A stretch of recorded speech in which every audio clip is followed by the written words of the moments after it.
বন্যায় এ পর্যন্ত ১৩ জন মারা গিয়েছে, এর মধ্যে ২ জন নারী। আর প্রায় ৪৫ লাখ মানুষ ক্ষতিগ্রস্ত হয়েছে বলে জানায় দুর্যোগ ও ত্রাণ মন্ত্রণালয়ের সচিব কামরুল হাসান।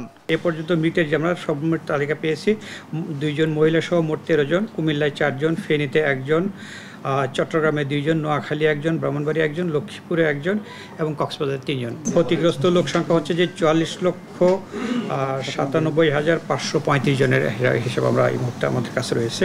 তিনি আরো বলেন, দেশের ১১টি জেলায় বন্যা প্লাবিত হয়েছে, এর মধ্যে সবচেয়ে বেশি ক্ষতিগ্রস্ত হয়েছে ফেনীতে। ১১টি জেলায় বন্যা প্লাবিত আছে, যার মধ্যে সিভিয়ার অবস্থায় রয়েছে ফেনীতে, এটা সবচেয়ে বেশি। জেলাগুলো হচ্ছে যে চট্টগ্রাম, কুমিল্লা, ফেনী, নোয়াখালী, সিলেট, মৌলভীবাজার, হবিগঞ্জ, ব্রাহ্মণবাড়িয়া, লক্ষ্মীপুর, খাগড়াছড়ি এবং কক্সবাজারে। এছাড়া বন্যা পূর্বাভাস ও সতর্কীকরণ কেন্দ্রের নির্বাহী প্রকৌশলী সর্দার উদয় রাহান জানান, গেল ২৪ ঘন্টায় দেশের বন্যা কবলিত এলাকার প্রধান নদীগুলোর পানি হ্রাস পেতে শুরু করেছে, তবে এখনও পানি বিপদসীমার উপরে আছে।